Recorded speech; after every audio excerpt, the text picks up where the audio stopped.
दोस्तों आज हम बात करेंगे काइंड्स ऑफ अकाउंट्स।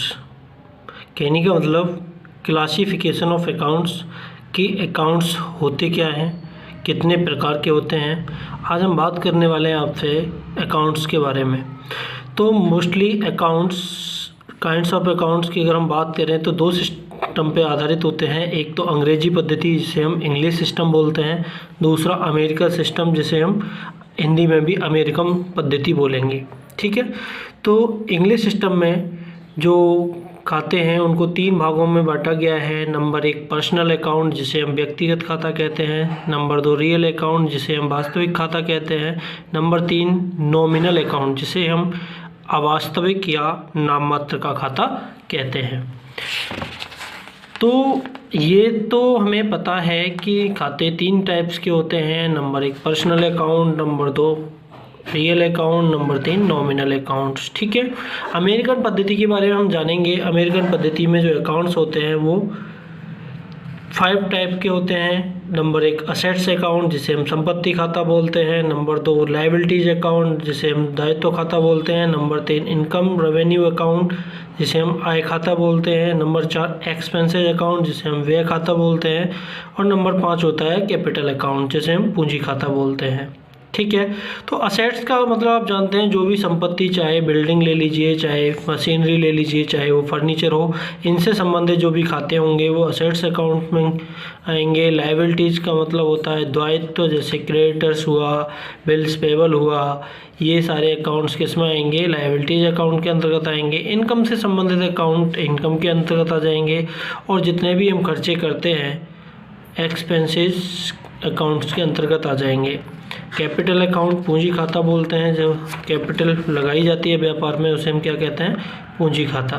तो ये तो होते हैं अमेरिकन सिस्टम के आधार पे। अमेरिकन सिस्टम के आधार पर खातों को 5 टाइप्स हैं: assets account, liabilities account, income revenue account, expenses account और कैपिटल अकाउंट।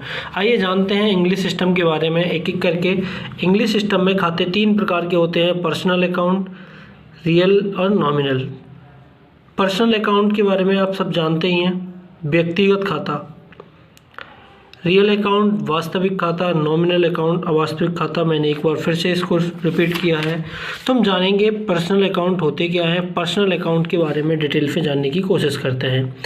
पर्सनल अकाउंट व्यक्तियों, फर्मों, संस्थाओं तथा कंपनियों से संबंधित खाते पर्सनल अकाउंट कहलाते हैं।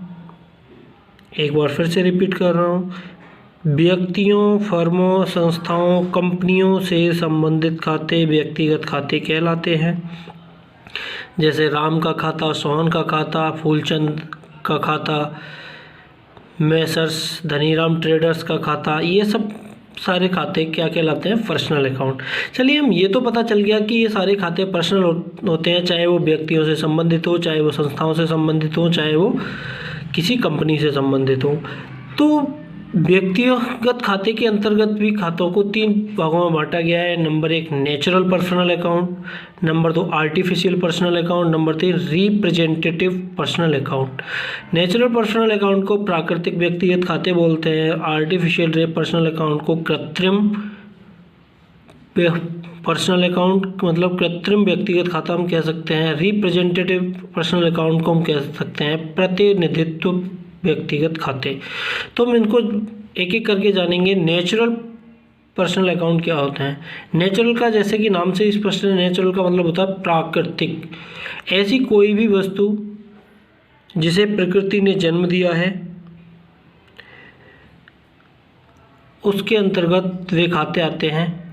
जैसे राम का खाता, रहीम का खाता, मोहन का खाता, ये सब क्या है? इन्हें प्रकृति ने जन्म दिया है। मानव क्या है? प्राकृतिक प्राणी है। तो इसके अंतर्गत जो भी व्यक्तियों से जो संबंधित खाते होंगे वो किसके अंतर्गत आएंगे? Natural personal account. कहने का मतलब कोई भी ऐसी चीज़ जिसको प्रकृति ने जन्म दिया है उसके अंतर्गत आएगी। किसके अंतर्गत? Natural personal accounts. बात समझ आ गई होगी। दूसरे प्रकार के होते हैं आर्टिफिशियल पर्सनल अकाउंट। आर्टिफिशियल का मतलब होता है बनाया हुआ। आर्टिफिशियल का मतलब बनाया हुआ, चाहे वो कोई कंपनी हो, चाहे वो कोई संस्था हो। ठीक है, बात समझ में आ रही होगी। चाहे वो कोई कंपनी है, चाहे वो कोई संस्था है। संस्थाओं को क्या किया जाता है, बनाया जाता है। कंपनियों को क्या है, अधिक व्यक्तियों के द्वारा मिलकर बनाया जाता है। तो कंपनी और संस्थाओं से संबंधित जो खाते होते हैं, अर्थात हम कह सकते हैं जो आर्टिफिशियल का मतलब कहने का जो भी बनाई हुई वस्तु हैं, कहने बनाया हुआ व्यक्ति है। कंपनी क्या होता है, कंपनी विधान द्वारा एक निर्मित कृत्रिम व्यक्ति होता है, ये हमने कंपनी अकाउंट में पढ़ा है। तो हम कह सकते हैं कि जो भी बस इस श्रेणी के अंतर्गत उन खातों को शामिल किए जाते हैं जिन्हें कानून ने जन्म दिया है, चाहे वो फर्म हो, चाहे वो कंपनियां हो, चाहे वो बैंक हो या कॉलेज हो या क्लब हो या विश्वविद्यालय हो या गवर्नमेंट हो। तो ये सब क्या है, आर्टिफिशियल। बात क्लियर हो गई होगी। दूसरी बात है representative personal account. Representative personal account क्या होते हैं, रिप्रेजेंटेटिव पर्सनल अकाउंट के अंतर्गत उन खातों को शामिल किया जाता है जो व्यक्तियों का प्रतिनिधित्व करते हैं। व्यक्तियों का प्रतिनिधित्व से मतलब जैसे आउटस्टैंडिंग सैलरी हुआ, आउटस्टैंडिंग वेजेज हुआ, आउटस्टैंडिंग रेंट हुआ। तो इस प्रकार के जो खाते होते हैं वो सब क्या होते हैं, रिप्रेजेंटेटिव पर्सनल अकाउंट होते हैं। बात समझ आ गई होगी। बात करते हैं पर्सनल अकाउंट, समझ आ गया। पर्सनल अकाउंट को एक बार फिर से रिपीट करते हैं। पर्सनल अकाउंट क्या होते हैं, 3 टाइप्स के होते हैं, natural, artificial and representative. Natural personal account जिन्हें प्रकृति ने जन्म दिया है, चाहे जैसे राम का खाता, मोहन का खाता, सोहन का खाता।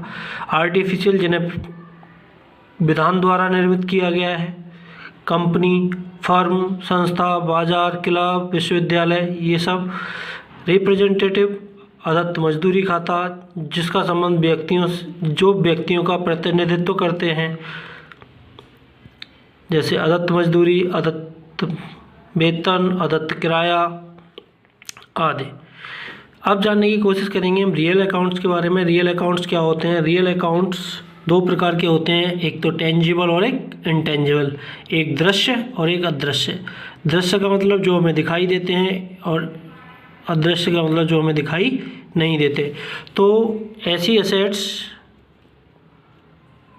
जो हमें स्पष्ट रूप से दिखाई देती हैं, जैसे बिल्डिंग, फर्नीचर, मशीनरी, प्लांट, ये सब क्या है, टेंजिबल एसेट्स हैं। इनसे संबंधित जो अकाउंट्स होंगे वो क्या होंगे, टेंजिबल रियल अकाउंट्स होंगे। और इंटेंजिबल एसेट्स क्या होती हैं, जो हमें दिखाई नहीं देती, जैसे goodwill, patent, copyright, trademark, etcetera etcetera. इनसे संबंधित जो भी खाते होंगे इंटेंजिबल रियल अकाउंट्स होंगे। तो बात समझ में आ गई होगी। रियल अकाउंट क्या होते हैं, वास्तविक खाते 2 प्रकार के होते हैं, टेंजिबल एंड इंटेंजिबल। टेंजिबल के अंतर्गत जो हमें दिखाई देते हैं, जैसे मशीन, भूमि, भवन, फर्नीचर आदि। इंटेंजिबल ख्याति, पेटेंट, कॉपीराइट, ट्रेडमार्क आदि। क्लियर। नॉमिनल अकाउंट नाममात्र के खाते। नाममात्र के खातों को 2 भागों में विभाजित किया गया है, एक एक्सपेंसेस एंड लॉस अकाउंट, दूसरा इनकम एंड प्रॉफिट अकाउंट। कहने का मतलब जो भी हमारे खर्चे होते हैं उनसे संबंधित जो अकाउंट्स हैं वो क्या कहलाएंगे, नॉमिनल अकाउंट, चाहे वो, और इनकम से संबंधित अकाउंट्स भी हमारे क्या कहलाते हैं, नाममात्र के खाते कहलाते हैं। तो आई होप, मैं आशा करता हूँ आपके मेरी ये बातें समझ आ गई होंगी, आप खातों को आसानी से पहचान सकेंगे। ठीक है, आप एग्जाम्पल मैंने साथ के साथ दिए हुए हैं, इनको देख के इस वीडियो को कुछ समझ आएगा आपको। मैं आशा करता हूँ इस मेरी वीडियो से आपको अकाउंट्स पहचानने में कोई दिक्कत नहीं होगी। Thanks for watching.